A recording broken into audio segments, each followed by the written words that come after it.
இளைஞருடைய மிக முக்கியமான பங்கு தமிழிலே கூடுமான அளவிலே நம்ம பேச வேண்டும். இன்னும் கூட சொல்ல வேண்டும் என்றால், உங்களால் முடிந்த அளவிலே தமிழிலே உரையாடுங்கள். தமிழிலே உரையாடுவது தமிழ் நமக்கு அவமானம் அல்ல, அதை புரிந்து கொள்ள வேண்டும். தமிழிலே உரையாடுவதோ, தமிழிலே பேசுவதோ, தமிழிலே எழுதுவதோ நமக்கு அவமானம் அல்ல. இன்னொரு மொழியை நாம் கற்றுக்கொள்ள வேண்டும் தேவையினுடைய அடிப்படையில். ஆனால் தாய்மொழிக்கு நிகர்த்த மொழி வேறு மொழி அல்ல. இந்த மொழி என்னுடைய மொழி, இது என்னுடைய தாய்மொழி என்கின்ற பெருமையோடு நாம் கூடுமானவரை முடிந்த அளவில் நீங்கள் தமிழிலே உரையாடுங்கள், தமிழிலே எழுதுங்கள்.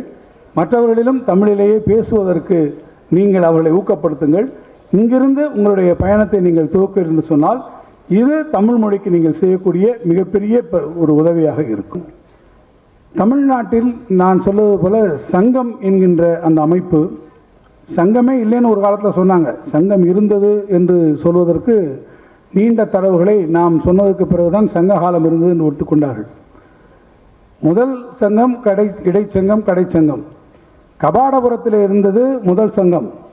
அதற்கு பின்னாலே ஒவ்வொரு சங்கங்களாக மாறி கடைசியில் இப்போது வந்து 4ஆம் தமிழ்ச்சங்கம் வரை வந்து 3ஆம் தமிழ்ச்சங்கத்திலே மதுரையில் இப்போது இருக்கக்கூடிய மதுரையில் வந்து 4ஆம் தமிழ்ச்சங்கம் வள்ளல் பாண்டித்துரை தேவர்களாலே உருவாக்கப்பட்ட தமிழ்ச்சங்கம்.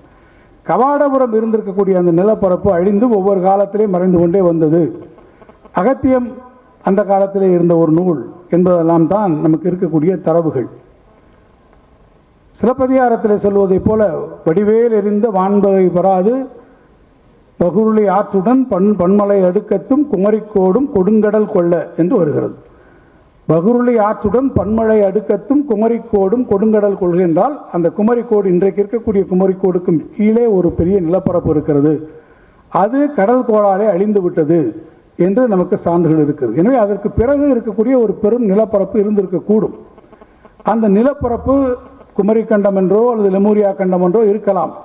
தமிழர்கள் வாழ்ந்திருக்கக்கூடிய இந்த பகுதி 10,000 ஆண்டுகளாக இருக்கலாம் என்பதெல்லாம் நீங்களே சொன்னதைப் போல பல்வேறு அனுமான கருத்துக்கள்.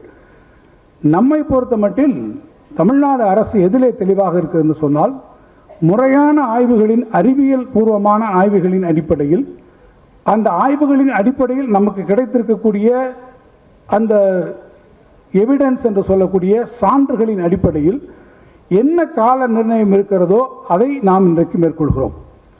நான் தமிழ் மொழியினுடைய காலமே கூட கிமு 2ஆம் நூற்றாண்டுக்கு மேலே இல்லை என்று சொல்லக்கூடிய ஆய்வறிஞர்கள் இன்னைக்கும் இருக்கிறார்கள்.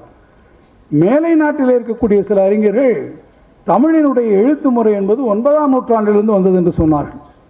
நம்முடைய நாட்டில் இருக்கக்கூடிய பெரிய அறிஞர்கள் கூட கிமு 2ஆம் நூற்றாண்டுக்கு மேலே செல்வதற்கு வாய்ப்பில்லை என்று சொன்னார்கள். இன்றைக்கு நாம் கீழடியினுடைய ஆய்வுகள், அங்கே நமக்கு கிடைத்திருக்கக்கூடிய ஆய்வுகளை நாம் ஏஎம்எஸ் முறைப்படி இன்றைக்கு புளோரிடாவிலே போய் நாம் இன்றைக்கு அதற்கெல்லாம் ஆய்வுகளை செய்து கரிம பகுப்பாய்வுகளை நடத்தி இன்றைக்கு நாம் கொண்டு வந்ததற்கு பிறகுதான் அறிவுலகம் அதை ஏற்றுக்கொண்டிருக்கிறது.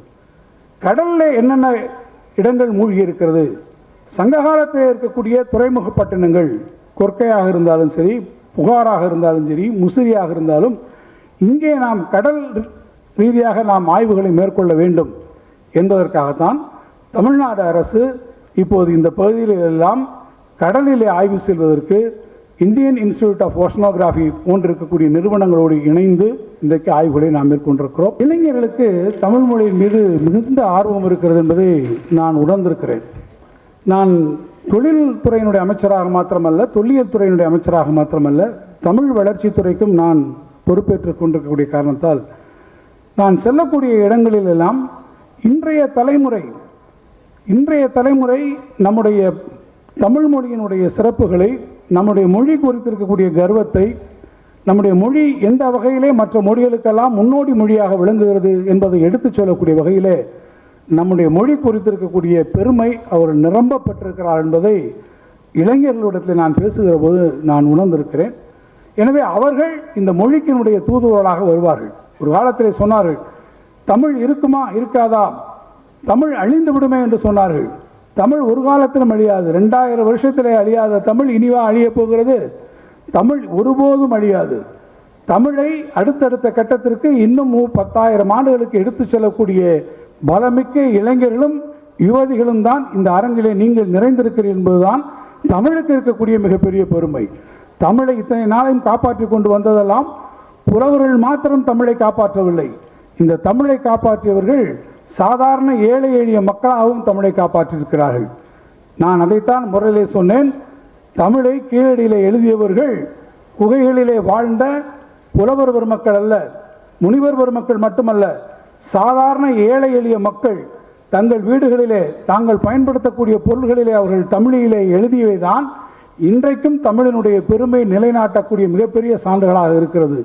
எனவே இந்த மொழி சாமானியர்களுடைய மொழியாக, பேசக்கூடிய மொழிகளாக, ஆரியம்போல் உலக வழக்கு அழிந்தொழிந்து சிதையாவும் சீர் இளமை திறன் வியந்து செயல் மறந்து வாழ்த்துதுமே என்கின்ற அந்த பாடல் வரிகளிலே சீர் இளமை திறம் வியந்து நாம் எல்லோரும் இங்கே தமிழ் தாய்க்கு வாழ்த்து தெரிவித்தோமே, அந்த இளமையோடு தமிழ் என்றென்றைக்கும் இருக்கும்.